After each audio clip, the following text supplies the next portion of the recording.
একব নবী বাস করিতেন কেনারে, সবার থেকে ভালোবাসতেন ইউসুফকে। একব নবীর দুটি বিবি ছিল। প্রথম বিবির ঘরে তার 10টি সন্তান, ছেলে মেয়েও আছিল। দ্বিতীয় স্ত্রীর ঘরে ইউসুফ আলাইসাল্লাম ও আরেকজন ভাই, 2জন ভাই। তো এক রাত্রে স্বপ্নে দেখে ইউসুফ নবী, উনি স্বপ্নে দেখে চন্দ্র সূর্য সেজদা করতেছে তাহাকে। তো উনি ইউসুফ নবী তার বাবার কাছে গিয়ে বলল, আব্বা, চন্দ্র সূর্য আমাকে সেজদা করলেও আজকে রাত্রে স্বপ্নে দেখলাম। তো একব নবী মানা করলেন, এই স্বপ্নের কথা তোমার ভাইদের কাছে বইল না, তাহলে তোমাকে বাঁচতে দিবে না। কাউকে বইল না স্বপ্নের কথা। তো ইউসুফ নবী তো বইলা দিছে ভাইদের কাছে যে আমি তো স্বপ্নে দেখেছি চন্দ্র সূর্য সেজদা করেছে। তো তারা 10 ভাই মিলা ইউসুফ নবীকে মারার বন্দি করেছে।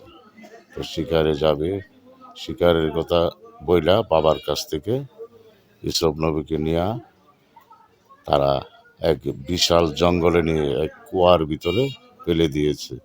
তো ফেলে দিয়ে ইট পাথর মেরে ওরা আইসা পড়েছে।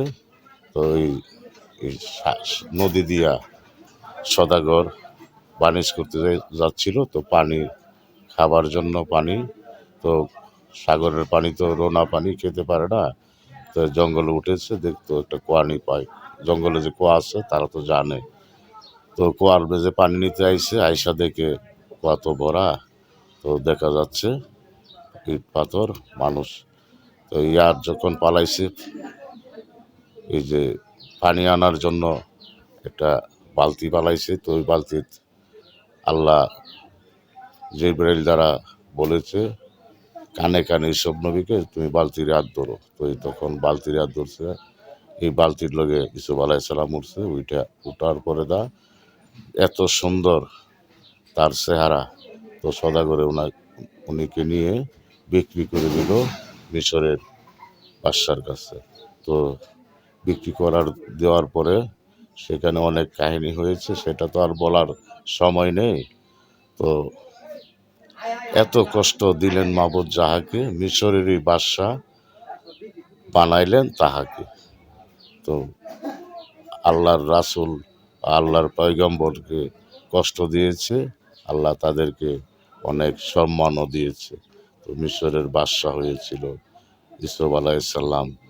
জুলেখাকেও বিয়ে করেছিল আমাদের সৌন্দর্য ইউসুফ আলাইসাল্লাম। তার থেকেও অধিক সুন্দর ছিল আমাদের দিনের রসুল মুহাম্মদুর রসুল্লাহ সাল্লাল্লাহু আলাইহি ওয়াসাল্লাম।